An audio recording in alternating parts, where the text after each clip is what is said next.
सबसे पहला चैप्टर हम पढ़ रहे हैं रासायनिक अभिक्रियाएं एवं समीकरण।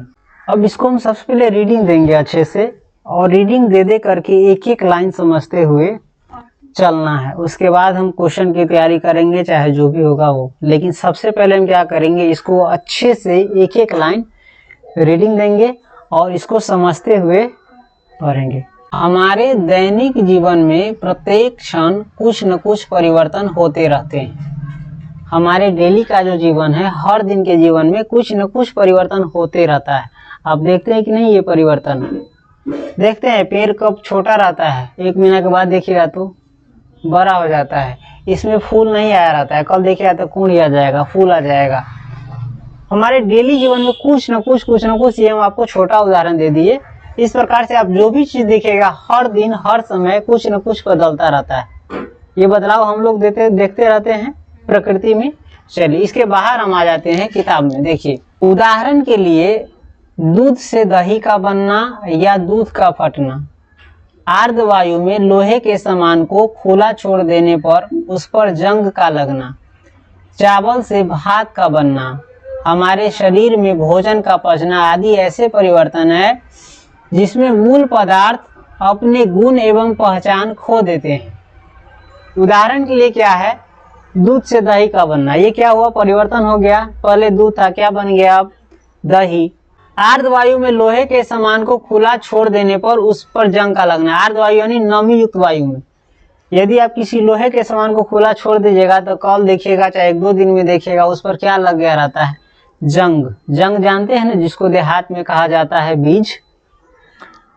उसके बाद है चावल से भात का बनना। चावल से भात का बनना भी क्या है, ये परिवर्तन है।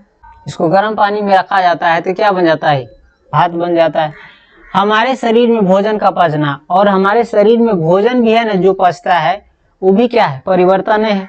आदि ऐसे परिवर्तन है जिसमें मूल पदार्थ अपने गुण एवं पहचान खो देते हैं। इन सभी परिवर्तन में क्या है, जो मूल पदार्थ होता है यानी जो ओरिजिनल पदार्थ होता है, वो अपना गुण और पहचान क्या कर देता है, खो देता है। जैसे दूध जब दही बन गया तो अपना पहचान खो दिया। पहले दूध था, क्या बन गया, दही। दूध में कोई खटापन नहीं रहता है, और दही में क्या आ जाएगा, गुण बदल गया, पहचान भी खो गया। पहले वो लिक्विड था, यानी पानी के रूप में था ना, जिसको हम पी सकते हैं, वैसा था ना। लेकिन दही बनने के बाद क्या हो गया, वो जम गया। अब वो लिक्विड के रूप में यानी द्रव के रूप में वो नहीं रहा, अब वो ठोस के रूप बनता जा रहा है। इसी प्रकार से आप देख सकते हैं कि इसमें इन सभी में क्या है, जो मूल पदार्थ था अपना पहचान क्या किया, खो दिया, रूपों खो दिया, गुणों खो दिया और पहचानों खो दिया। जैसे चावल जब भात बनता है तो कितना छोटा छोटा था, बजर था, और बनने के बाद क्या हो जाता है, मुलायम हो जाता है और खाने लायक हो जाता है, उसका साइज भी बढ़ जाता है।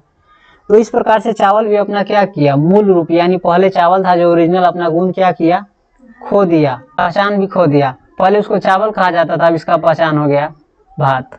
खैर हटाइए, अब आगे बढ़ते हैं। मूल पदार्थ में रासायनिक अभिक्रिया के फलस्वरूप रासायनिक परिवर्तन होते हैं। इस प्रकार से अब जो मूल पदार्थ था यानी जो ओरिजिनल पदार्थ था, उसमें क्या हुआ, रासायनिक अभिक्रिया के फलस्वरूप, यानी उसमें क्या हुआ, रासायनिक अभिक्रिया हुआ, जिसके कारण उसमें क्या हो जाता है, रासायनिक परिवर्तन हो जाता है। परिवर्तन कहते हैं बदलाव को। दूध का रासायनिक अभिक्रिया हुआ तो क्या बन गया, दही बन गया। रासायनिक अभिक्रिया कैसे हुआ, उसमें जो आपने जोरन धरा, जोरन उसको कहा जाता है ना, और उसको रखने से क्या बन गया, वो रासायनिक अभिक्रिया हुआ और वो दही बन गया। जैसे गर्म पानी में भी जब आप चावल को रखे तो उस दोनों में रासायनिक अभिक्रिया हुआ, जिससे वो क्या बन गया, भात बन गया। और इस प्रकार से लोहा में भी रासायनिक अभिक्रिया हुआ, यानी पानी के साथ उसका अभिक्रिया हुआ कि नहीं। तो ये सब क्या है, रासायनिक अभिक्रिया। पूर्व की कक्षा में हम लोग रासायनिक परिवर्तन की जानकारी प्राप्त कर चुके हैं। पूर्व की कक्षा में यानी 9वां क्लास में आप रासायनिक परिवर्तन की जानकारी प्राप्त कर चुके हैं ना, 9th में। रासायनिक परिवर्तन में क्या होता है, जो पदार्थ होता है अपना गुण एवं पहचान पूरी तरह खो देता है और फिर से वो अपने पहले वाले रूप में नहीं आ सकता है।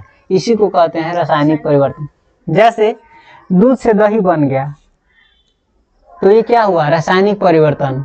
क्यों, क्योंकि अब दही से दूध नहीं बन सकता है। इसी प्रकार जो खाना हम खाते हैं इसमें भी रासायनिक परिवर्तन हो गया, इसमें पच उच कर क्या हो गया, रासायनिक परिवर्तन हो गया। अब हम फिर से जैसा खाए थे वैसा नहीं वापस इसको प्राप्त कर सकते हैं। इसी प्रकार से लकड़ी को आप जलाते हैं तो क्या बन जाता है? कोयला। रासायनिक परिवर्तन हुआ, कोयला से आप फिर लकड़ी को प्राप्त नहीं कर सकते हैं।